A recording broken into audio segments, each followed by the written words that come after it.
Hello, everyone, and welcome to November's forecast. It doesn't quite feel like November for me yet because it's not quite Halloween, and I've still got like 3 Halloween parties this weekend. So I'm like trying to mentally get into this space, but I'm so excited to jump into it. This month, I just felt like grabbing all the doodads. I went for my astro dice, I went for my charms, I went for my runes. I really want to start memorizing my runes. I never use them because I still don't have them memorized.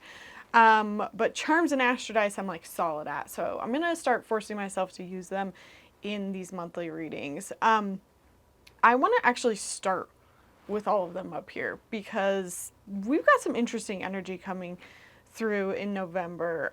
Starting with the runes, we've got radio, and manaz that are visible to us. And we've also got laguz that's visible to us. Sorry, I've got marker all over my hand. Kids. So when these are visible to us, this is kind of like, hey, what are we aware of versus the ones that are upside down, which I'll cover next, which is what are we maybe not seeing, not paying attention to. And we've got this beam of light coming in. Maybe that has relevance all of a sudden. And so this is like talking about getting into our body, getting out of our head. That's something we know we need to be doing this month. Radio is also, it kind of means radius or wheel.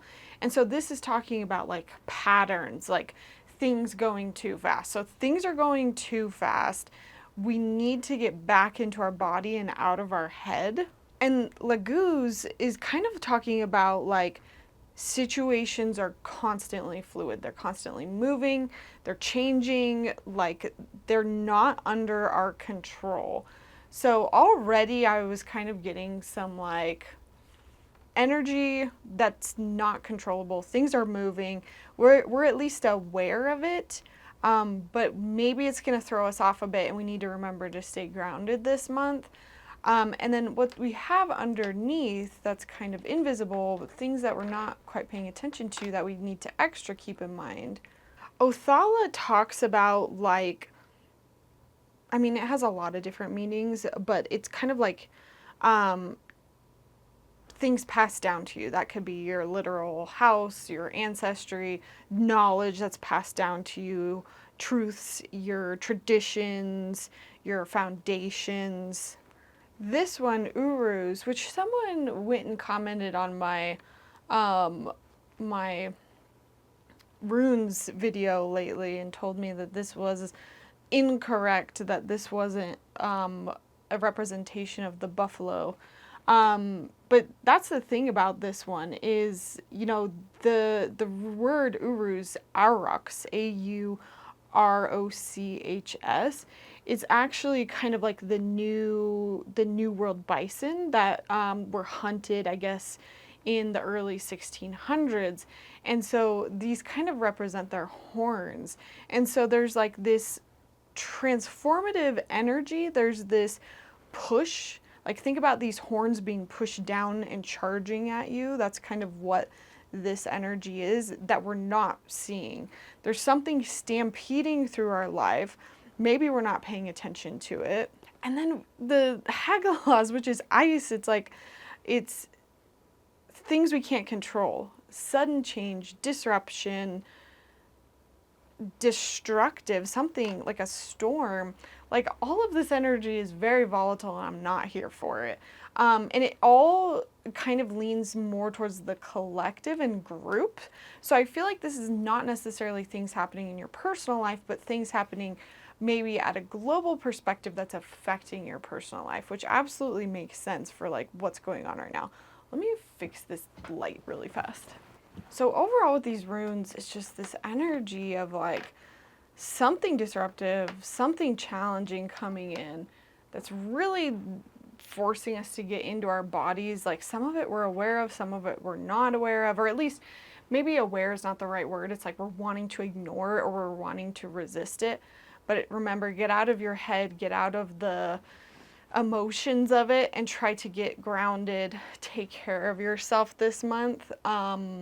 easier said than done, I know, for a lot of us. Like, I just want to say I am aware of what's going on and that a lot of people are losing access to their SNAP benefits, their food benefits. And if you're not aware of that, a lot of people are not going to get the food that they need this month to feed their kids, feed themselves, which I'm sorry is so fucked up. And there's money available. There's money available to the government, emergency money, that could be distributed to these people, and the government, the president is choosing not to distribute this, which is fucking ridiculous. Support your local food banks. If you can, if you have extra money, go out and help those in need. I'll try to list some resources right here.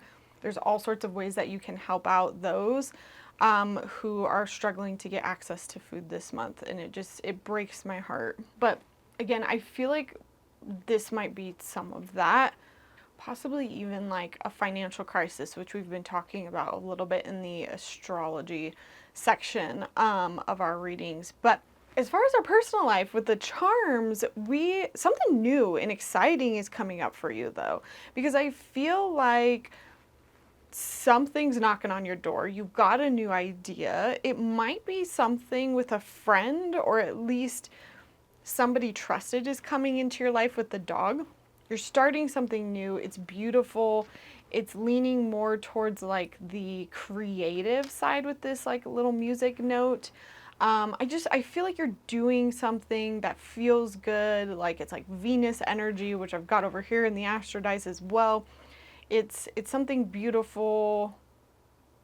It might even just be that you're hanging out with a friend, you're initiating like a get together, a meetup, somebody might be knocking on your door. It could be a new relationship, a new friendship, but it feels good, it feels beautiful. So I do love that message over here. And then with the Astro dice, we have Venus in Scorpio in the 12th house. And it kind of a little bit similar energy there of, Venus being relationships, love, how we express ourselves through like what we wear, how we dress, like our personal appearance. I feel like we're tapping into that in a very deep mercurial way, and it might even be like we're going very inwards on some of this stuff, because Scorpio is very deep, very inwards. The 12th house is very inwards. It's very like encompassed in solitude. It's like we're withdrawing within ourselves to really enjoy our own company. But it's like a good thing with like Venus here. It's like we're enjoying our own company, and it's like cozy at home vibes. Like I'm seeing the equivalent of like building up your reading nook and like making a really cute like dark cozy library in your home. Like it's like that sort of energy. I feel like we are retreating a little bit, doing a little bit of like hermit mode, but it's to go inwards, it's to deeply connect, it's to retreat and move away from the craziness that is happening. And we're finding peace and beauty and comfort in those moments of solitude. Let's get to our actual cards for the month. I felt drawn to pull two. Interesting.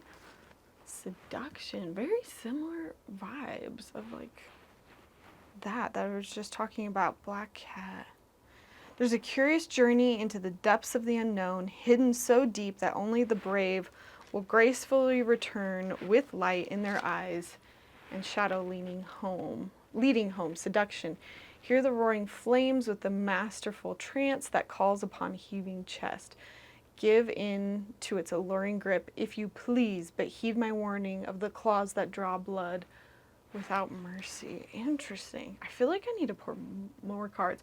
This is just like a generic vibe. Like November,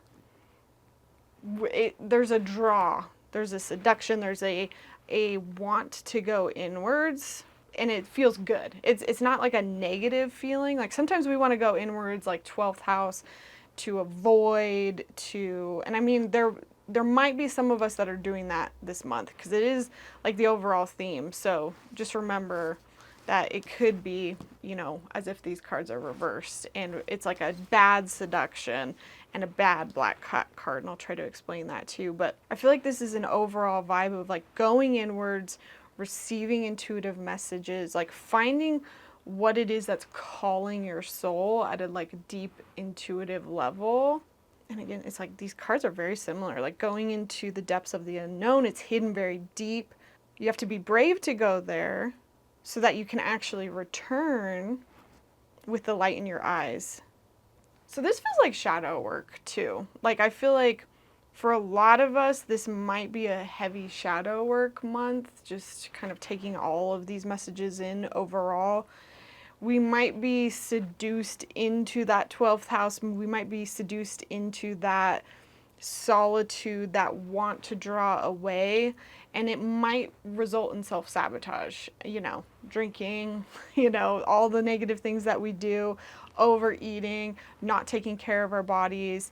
We need to get back into our bodies. Like this is definitely, it could be that, but for it to be the best month ever, it's almost like lean into that, and instead of going to instinctual self-sabotage of like, I'm going to overeat, I'm going to avoid these feelings, I'm going to drink, I'm going to smoke, I'm going to do like whatever it is. Again, no judgment there. Like, I think sometimes you need to go to that place to self-soothe as long as you don't stay there for too long. But I think if you can lean into this energy, do the shadow work, which maybe going and watching my shadow work video would be a good one for this month. You're going to come back and you're going to have learned from this lesson instead of letting it beat you up and honestly just be in a depressed state or anxious state. I feel like that manifests for people in different ways. For some people, it turns into anxiety. For some people, it turns into depression. For some people, it turns into like self-sabotage, like self-destructive habits. Just know that there's a positive way of dealing with this, and it's leaning into the resistance, asking it why it's there. Why am I having these triggers? Why are these emotions here? How can I work with them instead of against them? What can I do to heal from this instead of avoid this? And when you're willing to look at this and you're willing to go through that, and if you feel like I don't know how to do that, talk therapy, trusted friends, like there's a lot of resources out there.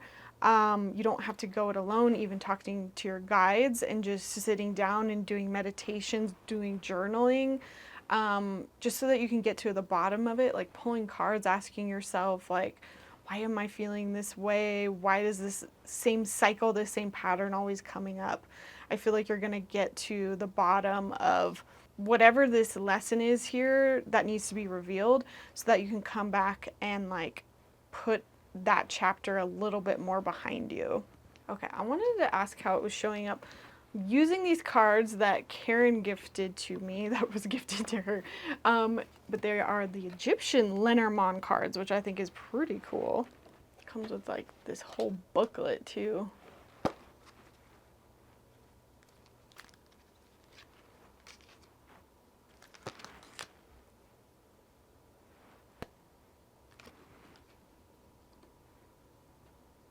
Okay, interesting. So this is like not traditionally part of the Lenormand. This is like something that this creator, this author added. So when we've got the birds and the crook and flail, birds is communication. It's verbal communication, gossip, negotiation, conversations, phone calls, somebody talking behind your back. Like it can be like hard conversations. And then this is supposed to represent like the whip, originally in Lenormand. And by the way, I've got videos on all of these. I've got video on Astro Dice, Charms, Runes, Lenormand, even Oracle and Tarot. If you're like, what systems are you using? But with the whip traditionally, or the crook and flail, that's like arguments, harsh words, discussions, angers, abuse. So it's pretty clear that like, this is showing up in arguments in your life, or it could be communication in general that's really tough, a lot of verbal stuff that's going on. It could even just be witnessing it happening in the outside world. And then, you know, the activation card, though, for her in this deck represents like, you're safe, you're protected. There's only like 2 of these in here, I guess. And this is saying like, use protection this month in the sense of like energetic protection. So definitely put up a bubble this month. Know that there might be a lot of intensity. As long as you're kind of energetically protected, you're going to be feeling like you can at least withstand it a little bit better. And it might even be that like these arguments that you're having are calling you to dive into something and fix it. Like, I'm just gonna say, like, if it's your partner and you're fighting, instead of like avoiding it and just not even talking about it, it's going inwards and asking like, hey, what is going on here with me? What's going on here with them? Like, what really needs to be solved deep down? You know, clearly we're triggering each other. How can we actually move through this and fix it so we can have it like stop happening? That's like a more productive way of looking at it, instead of, oh, I'm just going to keep fighting and ignoring and just like sabotaged by like ignoring him, ignoring her, and just like never speaking to each other and going into solitude, withdrawing, and just like constantly bickering and fighting and gossiping. I feel like that's a lot of us here. Are we all having relationship issues? The hardest thing this month is just going to be like feeling like we have the potential to manifest what we want, to have what we want, to like have our wants and needs even just met. That makes sense. There's just a lot going on that's making us dysregulated and making us feel like we don't have that potential to attract the reality that we want to attract. Oh, love it. How do we have the best month, though? We have the Sun card in reverse, but still. The Sun card says we're safe, we're protected.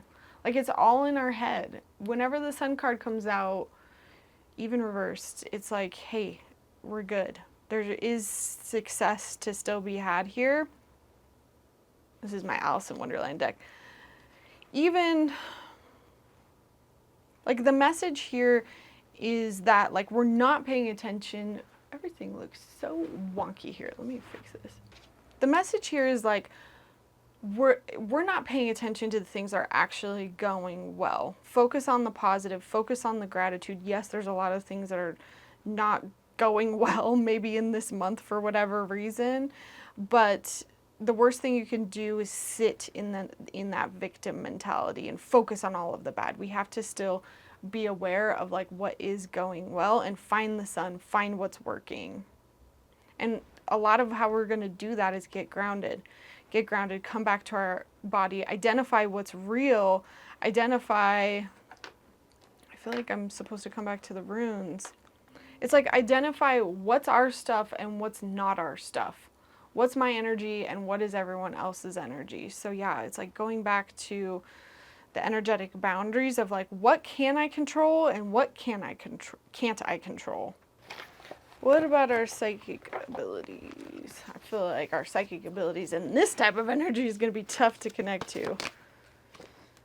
Yeah. Like, we need to connect to our abilities in a way that feels good to us. It needs to bring us joy, bring us happiness. It needs to not be another thing that just adds like, ugh, you know, I've got one more thing I've got to do. And it's like causing me, a big pain in the butt.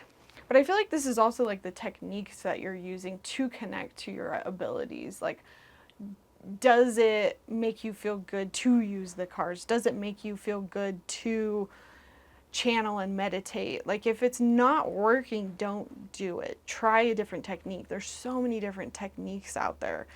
And I feel like this is also why you're using your psychic abilities this month. It's because you're trying to figure out what does feel good for me, you know? What is going to bring me pleasure and happiness and counteract some of the negativity that's happening this month.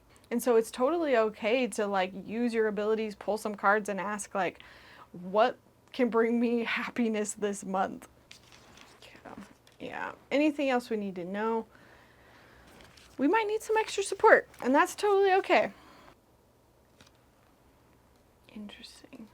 And I pulled the pumpkin card, which one has a meaning of protection. You might need some extra support to get energetically protected this month, and I'll talk about that in a second.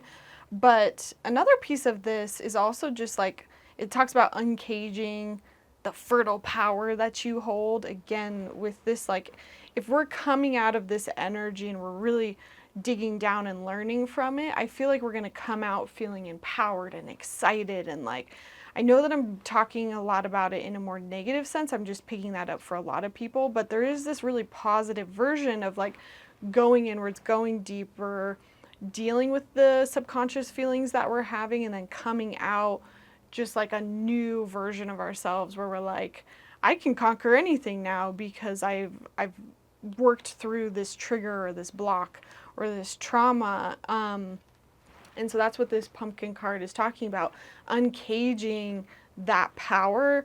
It's somewhere that you've been holding yourself back. And so maybe there is some support here from someone else, from spirit. I feel like it's mostly from spirit. They're trying to help you uncage this part of yourself. That's why you're being like seduced into fixing this. It's because you need to fix it in order to get to this next level so that you can stand up in more power. But you're keeping yourself small right now. And again, it might have something to do with like family, family holding you back possibly, and all of the craziness of the world happening, and that basic tendency to want to retreat and not deal with it. And it's just a very, very tender balance this month of knowing what's yours versus what's everyone else's, like going into the healing work of what needs to be done, not going into self-sabotage and avoidance, so that you can come out more powerful, more trusting in your ability to manifest, and realizing that maybe the glass is more half full than you realized. And again, with the support, like I'm also here too to help you with like anything energetic. Again, I've got a video on YouTube for how to put up energetic boundaries. I also have my courses where I go very in depth and I give you a ton of different techniques on how to do that. And I meant to say this at the beginning, you guys, but by the way, the Psychic Development Society membership is officially opening on November 3rd. So the Psychic Development Society has been open for a couple months, but I have finally moved almost all of my courses over there, and we just closed down Patreon, and now Patreon is kind of officially moved over to the society as well. Like I'm so close to having all of these processes done. And so now my membership is no longer on Patreon. It's going to be on the society. It's called the Society Membership. It opens on November 3rd. I've kind of tweaked it a little bit from the Patreon memberships. The biggest thing that's being added to those memberships, access to all of my basic courses, my basic psychic skills, my animal communication course. When I add more courses on, my mediumship course, any mini courses that I'm going to create, I'm probably going to create a mini course in December. Like you're going to get access to that, and guest workshops. We're going to have guests come in and do like 45-minute, 1-hour workshops, and you're going to get access to those as well. That's all amazing stuff that you're going to get in the membership on top of, you know, our normal practice nights. We meet once a month to practice our psychic abilities. We have coaching Q&A calls where I'm available to just answer any questions that you have. And I'm just there to give you a lot of my one-on-one time and interaction. And really the membership is here to help you go to that next level with your abilities, to have more confidence, to have it be more accurate, more reliable. It's for those of you who need more structure and support, or you just want like the accountability in the community so that you're not feeling so alone as you go throughout this process of developing your abilities. And even if you don't join at the membership level, the society is just free to join anyways. So I highly encourage you to join that free society. I will leave a link down below. But the goal really at the membership level is to get you from a place of feeling like you're more practiced, you're more confident in your abilities, even for those of you who want to start a side hustle or possibly just even like master those psychic abilities. That's the spot for you. I'm so excited to share that the membership is finally open, that Patreon is like, you know, wrapped up. This has been a goal of mine for the last couple months. I've been working my butt off. I know that it probably doesn't seem like I'm posting anything, but I've been working hard behind the scenes to move everything over. Also, shout out to Jeff and Adrian, who've been also helping me move my courses over to the society. They've been a huge, huge help.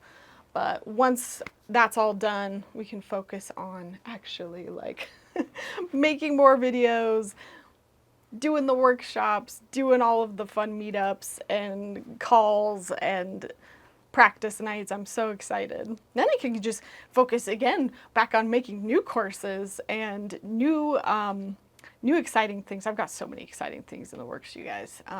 Collab videos coming up. Oh, I can't even all of it I share over in the society if you want behind the scenes of like what's coming up next. Got a ghost tour coming for you as well. I know that this is just going to be an update real quick. Update section.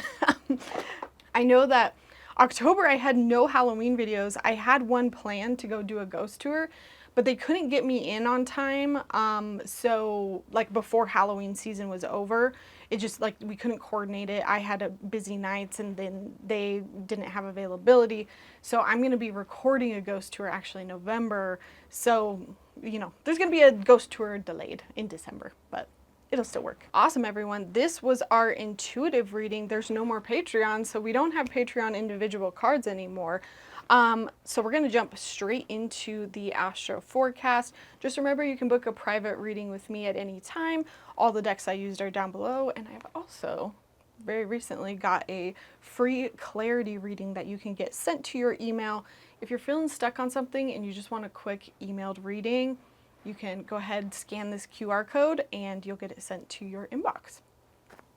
All right, let's jump into the Astro portion of this reading. I do plan on hopefully this month getting to another political podcast. I've been itching to do it, but I've had to prioritize getting everything on the society all set up and going. But keep an eye out for that. Awesome. So to start off the month, we kind of like mid-October just had Neptune move back into Pisces. And I talked about that last month. Pay attention to what was going on in your life because Neptune is going to come back and be back permanently in Aries for about 14 years. And so this is its last couple months in Pisces. And so when it moved into Pisces, it really is going to tell you about what it was doing in your life in Pisces for the previous 14 years. So I'd love to hear what happened around that date. If you noticed anything, what house that was in for you. It would have been around the 22nd. Mine was in my 7th house, and so that's like not only my one-on-one client relationships, but also my relationship with like my partner or my friends. And it was interesting because that night we had kind of a celebratory like going away party for my Patreon members. It was also like a seance. That's not something I normally do, but that is something that I used to do a little bit more often. And it's kind of, again, like wrapping up a chapter, which is interesting thematically. I also like got new business cards, replaced my old business cards. I was dealing with some course issues too on the new society, and those got fixed that day. So I kind of feel like it was all like wrapping up energy, like wrapping up my course finally being in the final place that it needs to be. I also had like somebody reach out to collaborate with me on their YouTube channel. I was also making like a new offer, a new reading for clients. But everything that I was doing was like really new. Like I was incorporating a lot of new techniques that I hadn't done prior, even though it was all old stuff. Like I've had a course, I've had business cards, I've offered free readings before, but I was doing it in a really new type of way. So I feel like it was like me up leveling in a lot of ways in my one-on-one relationships with my clients. So let's get into the new stuff. So first off, we've got on November 5th, we've got our full moon in Taurus. Now, before I tell you like what's happening in those houses for you, what's kind of tough about this full moon is that like right after, the day after, we've got a Mars Uranus opposition going exact. So Mars is in Sagittarius right now, and so just like with any moon cycle, it kind of like bakes in the whole of the chart for the next month. And so you've got a little bit of that Mars Uranus getting baked into that full moon that day, that month.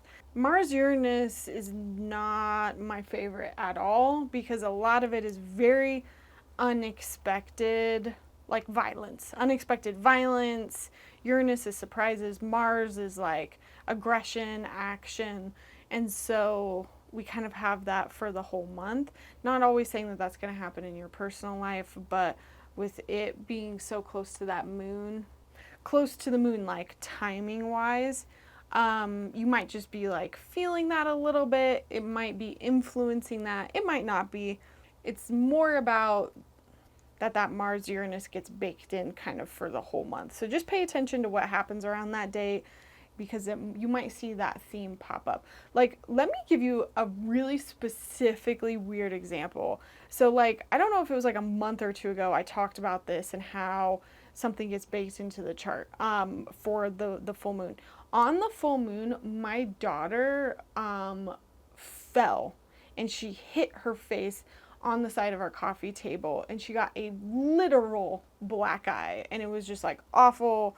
I didn't take her out anywhere because I felt so bad, and it was so crazy because that whole entire month she kept getting injuries to her eye, like that same eye. She, like, her brother would scratch her or she would fall again in a different way and it wouldn't be like a black eye but it would be like a bruise, or she would like literally complain about her eye and like scratch it. And then like once that next full moon came and passed, like it was like gone. And I remember looking that Uranus or whatever planet just happened to be in her first house of like body. And I just thought it was just like so perfectly crazy how it manifested for her in her chart because the moon was in her first house or something. Or I don't know, I can't remember what it was. Something was in her first house, but that's what I mean by like the whole month. Okay, so this full moon is in Taurus. Full moons, heightened emotions, both good and bad. If you are an Aries rising, it's in your second house, Taurus rising, first house, Gemini 12, Cancer 11, Leo 10, Virgo 9, Libra 8, Scorpio 7, Sagittarius 6, Capricorn 5, Aquarius 4, Pisces 3. And so usually around this time, you're looking at something that needs to be released, something that's not working, so that you can move forward on your manifestations in this department. Taurus is in my 9th house, and my 9th house is you know, all things metaphysical. It's my ability to be a teacher. It's like higher education, philosophical pursuits. It's even travel. I wonder if I'm going to be like announcing or choosing something around our big trip. I kind of had to like push it off a little bit because of everything that was happening with the society, but I am re-announcing that. I think I will be, honestly, so I wonder if that's what's going on there. But it's so funny because every time I guess and like throw it out here, it ends up being something else within that house, and I never expect it. Then the big one on November 7th, Uranus is moving back into Taurus. So this is our third of the major outer planets that we just got a taste of this year. I've been talking about that all year. We got a taste of, you know, Neptune and Saturn being in Aries, and we just got a taste of Uranus being in Gemini, and Pluto is the last outer planet. It's stuck in Aquarius. It's not going anywhere for 20 years. But now Gemini is moving back to Taurus. It's moving back to where it's been in our charts for about the last 7 years. So Uranus will move back into Gemini on April 25th. So we have a good couple months of it being back in this house wherever it was for you before. So again, with everything that I'm saying with like Neptune, pay attention what happens around this day, because you know 7 years ago you probably were not paying attention to what Uranus did in Taurus on the day that it ingressed. It moved into Taurus from Aries. And so this day is going to be good. Again, give it a couple of days on either side. It'll kind of give you an idea of what that planet in that house has been doing in your life the past 7 years. And again, I've had a podcast on explaining how these timing techniques work. If you're new this month, I'll link that down below. But basically, whenever a planet stations retrograde, stations direct, whenever it moves into a sign or moves back into a sign, it kind of puts like an exclamation mark on that planet in that house. So there's like a real big emphasis on what it means, not only for you, but at a global level. So we want to be paying attention to, you know, wherever you live, you know, in the US, in New Zealand, in the whole world, you know, what's the major news stories?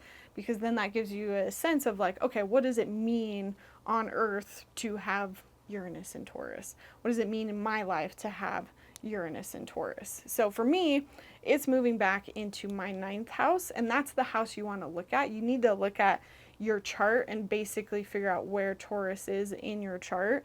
All you got to do is find Taurus, and that's where you're getting kind of like unexpected changes, rebellion, exciting new things, innovation. That's what Uranus is.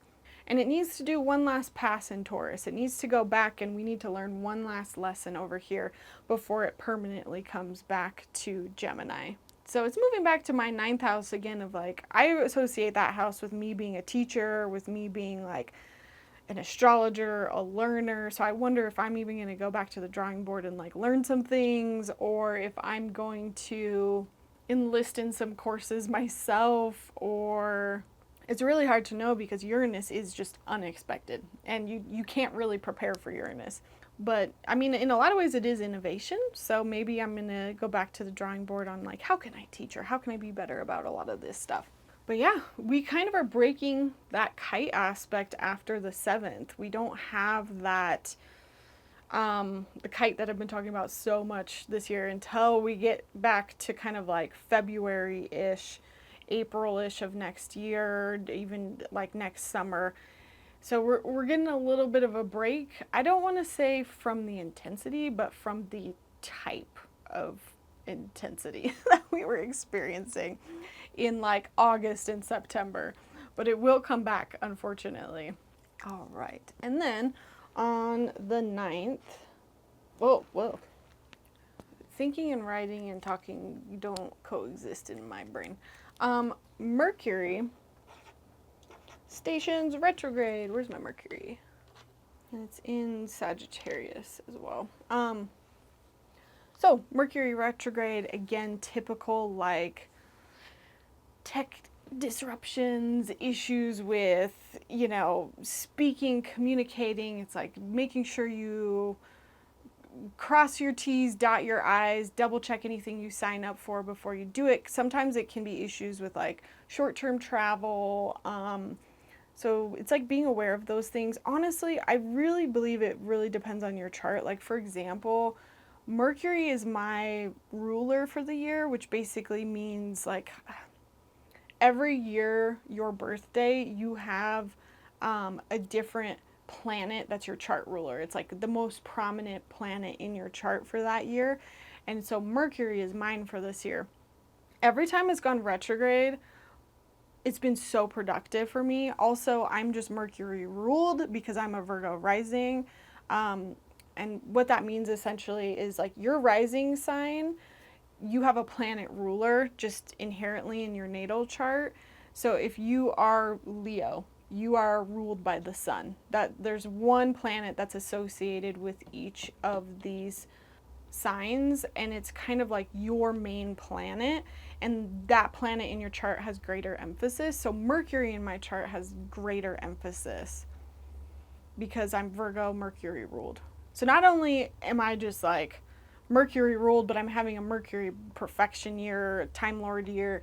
So like when it goes retrograde, it's been ridiculously productive for me this year because basically I go back to the drawing board and I like rethink things, I fix things in my business. Like it's been like, and I wonder if it's in, since it's in Sagittarius, it's in my fourth house, maybe I'm doing that around family.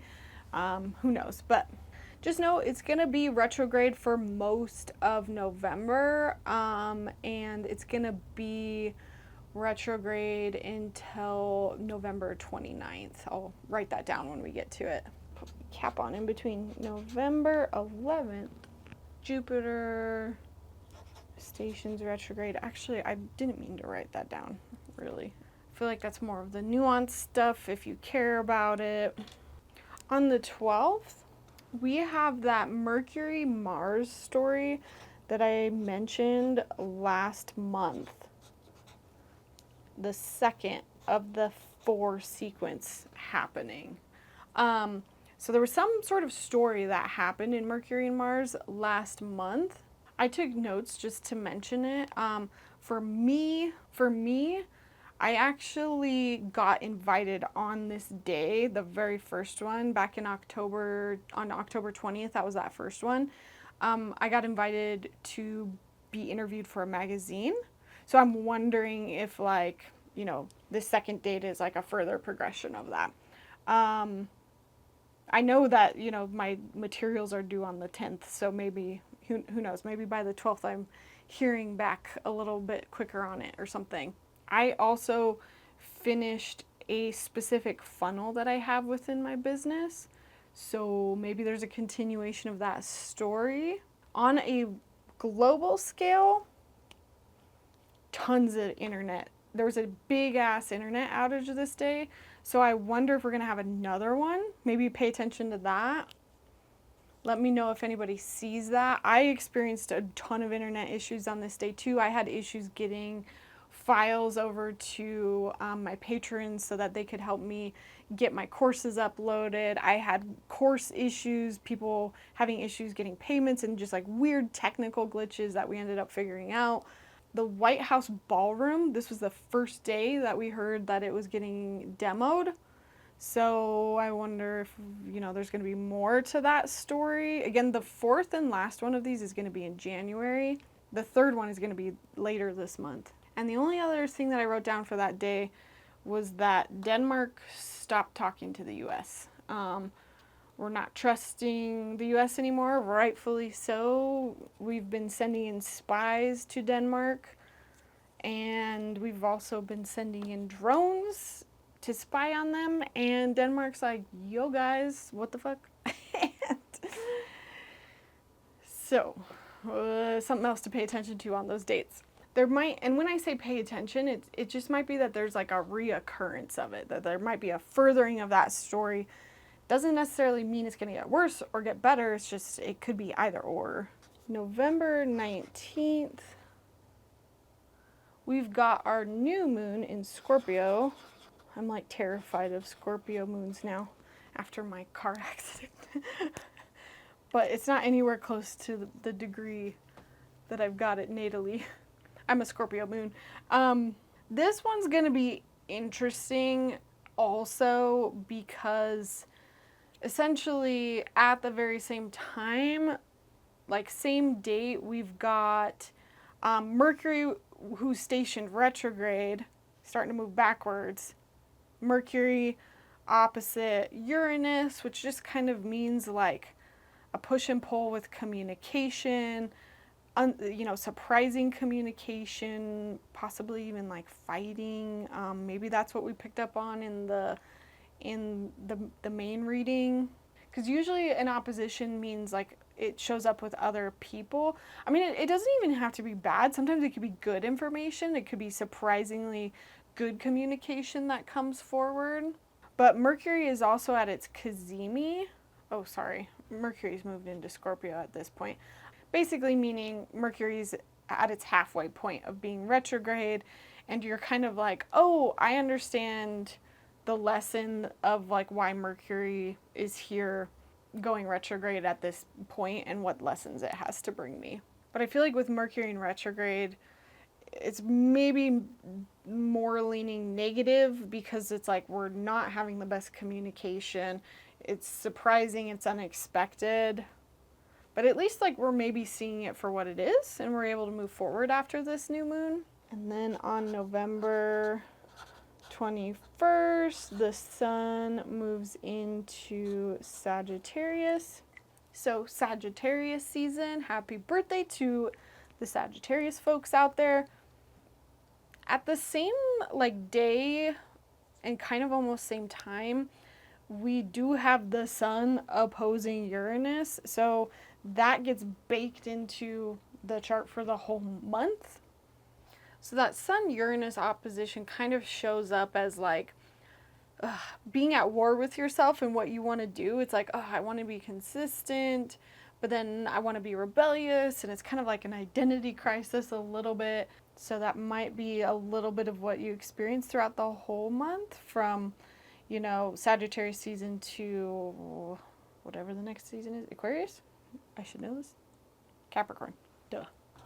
The 28th through like the 30th is that third Mercury-Mars story. So again, just a continuation of this.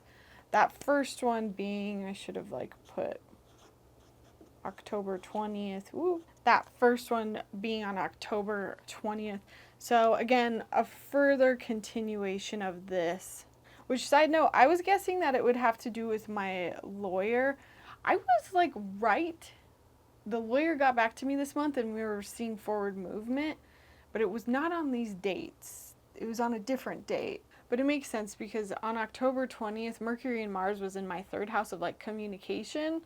So lots of communication stuff happening. So just a further continuation of that. And again, we won't see the finale or the final one of that little sequence until January. And the very last thing we've got this month on November 29th is that Mercury stations back direct. So it just basically starts moving forward again. So we're kind of out of that phase of like Mercury retrograde being tough. If it is tough for you, a little bit more clarity with communication, talking to others.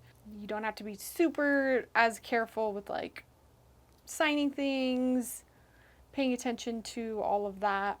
Overall, the toughest parts of this month is going to be that Mercury retrograde, as well as like these Uranus oppositions, this Uranus-Mars opposition, Uranus-Sun opposition, Uranus-Mercury opposition. There's just going to be like a lot of unexpected things when all three of those planets kind of hit this one. And most of it is happening in Scorpio or Sagittarius, so you'd have to look at what house that's happening in. But it's a different flavor too, because Uranus is in Gemini for that first one, and then it's in Taurus for the second two, so it's a different type of unexpected stuff. All right, friends, that is the astrology for December. Just remember, you can reach out to me anytime for a birth chart reading. We are going to have a astrocartography video up this month. I'm very excited to share that. And just a reminder, join us over on the Society for all sorts of exciting events.